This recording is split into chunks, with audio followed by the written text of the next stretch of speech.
Hi, everybody. Dr. Joan Ifland here. Oh my gosh, the holiday food frenzy. We all hate it. It comes upon us like a tsunami before we're even ready for it. We swear we're not going to participate, and then we're doing it. So let's get ahead of the game this year. And remember, it's all about complete support. Complete support equals success, and incomplete support equals lack of success. We always have to remember processed food cravings are highly complex, and lots of different skills are required to stop the cravings and stop the food frenzy. Incomplete support leads to needless and painful loss of control. So, incomplete support is not your fault. We know we have the only complete programs available now, and they work, but it's taken me since 1996 to figure it all out, put it all together, and give you a chance at success. So you've got to fix your support to stop the holiday food frenzy. Let's find out what that means. In your skill set, in your toolbox, has got to be knowledge of research, meal management, and lapse management.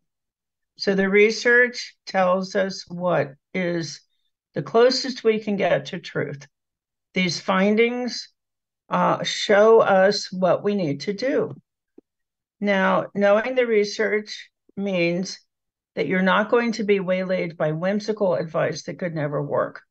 So we've all had just that terrible, painful background of trying program after program that didn't work. And it's because people developed those programs without looking at thousands of studies showing that we have deeply embedded cravings that are easily triggered by events outside of us, like holiday decorations, like holiday music, that we associate with binging and loss of control of food. So we just always have to remember, according to the research, we are in an environment, a culture which is free to stimulate the heck out of us, free to make us crazy with cravings. These companies, the food industry, tutored by the tobacco industry, they line up at the neurology PhD programs to hire those people to manipulate us. All right. So science is where we have to really stick. We have to stay close to the science. And from the science, from these findings, we see what actually does work. All right. So without the research, we'd still be in self-blame and shame and guilt, and we'd still be believing what people tell us. Now, recognize the role of the tobacco industry when it came in and bought Kraft, Nabisco, and General Foods in the mid 1980s and turned them into craving companies. They had been food companies, and now they were craving addiction companies. So now we know that a lot of what we do is necessitated by having to defend ourselves against these companies. So we teach a lot in our programs about craving products and craving advertising. And what we do to stop the holiday food frenzy is we don't eat them. We don't eat those products and we don't expose ourselves to that advertising. This is how you release yourself from toxic self blame, because toxic self blame can be a cue too, it can be a trigger. So if we didn't know about these addiction business models, we'd still be thinking we were lazy or lacked willpower, which is totally, totally not true. Be very aware of the drive to fit in and belong. You're going to be around more people during the holidays, and that drive to fit in and belong is always active. And if you are around people eating processed foods enough, especially if you are talking to somebody while they're eating the processed foods, your drive to fit and belong is going to go into overdrive.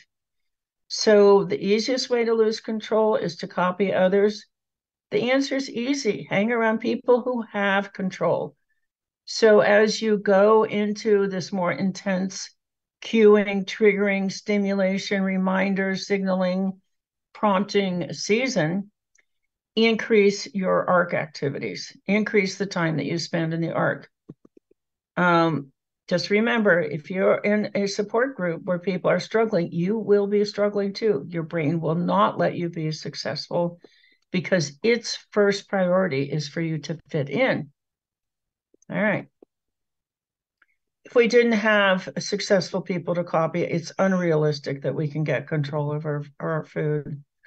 The other thing is to practice control all year. Don't wait until the fall rolls around and the frenzy starts. Loss of control actually starts in childhood. The food industry is relentlessly stimulating us all year round. Short-term programs can't keep us safe. I mean, this is one of the things that if your program shuts down for the holidays, you are in the wrong program. Your program is being run by people who don't understand stimulation and cueing, and they're not capable, for whatever reason, of providing you protection at the time of the year when you need it the most.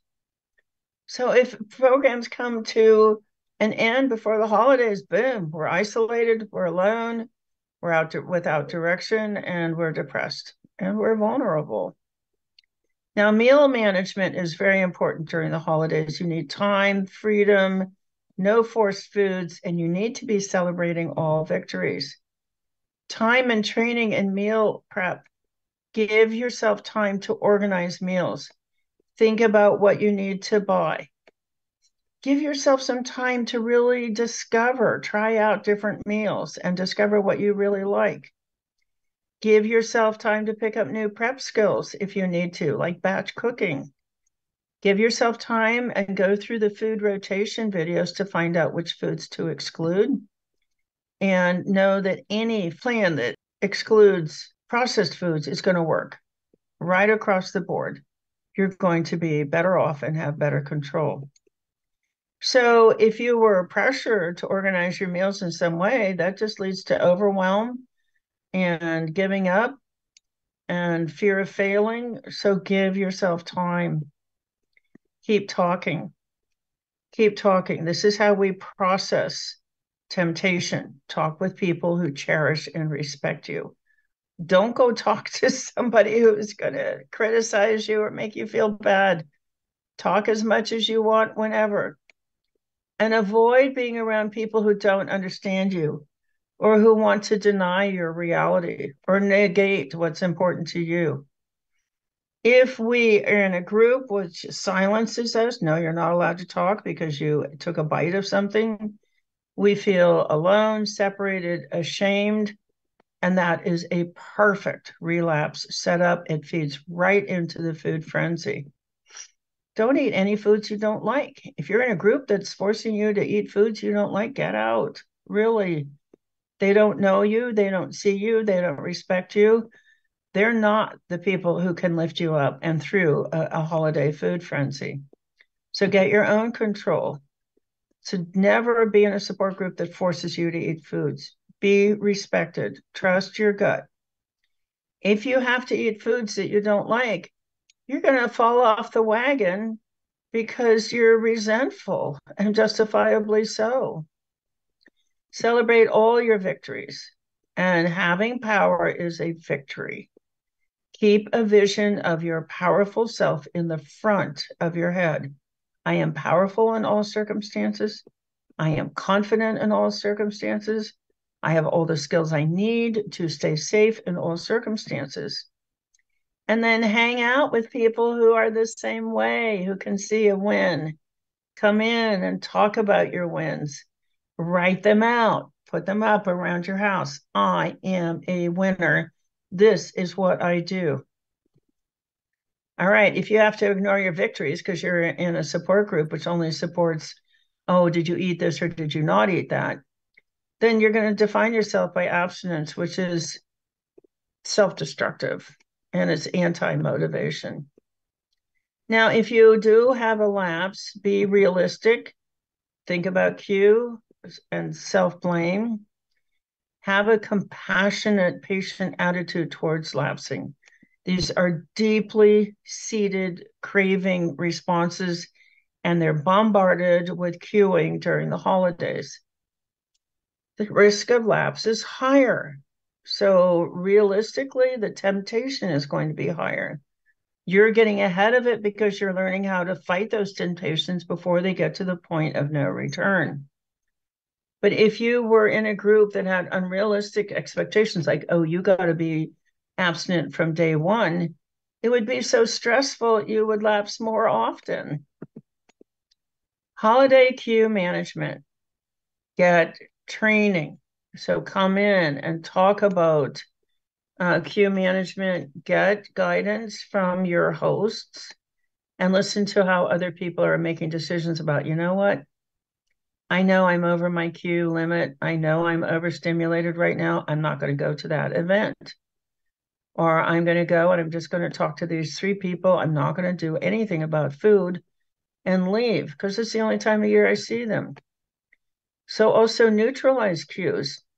Do that wonderful flashcard where you put processed foods on one side of the card, and on the other side of the card, you put all the different kinds of pain that that food causes you. Processed foods, pain. Do that flashcard. Just get it deep in your head. Processed foods, oh, pain. Processed foods, oh, pain.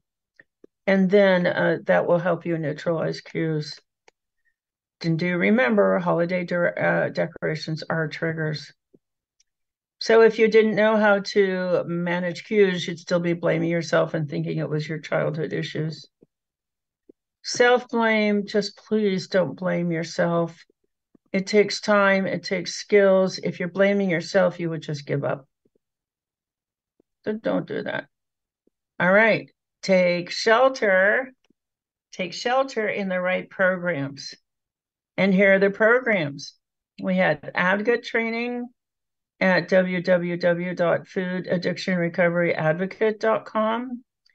We have the remission community at remissionoptimistic.com, where even straight through the holidays, we will be meeting. All of our programs will go on full schedule right through every day from now until next year, which is what we've done for 6 years. And then, of course, your basic daily program, the ARC. Don't back off, dive in deeper. And always go to the resource center at foodaddictionreset.com.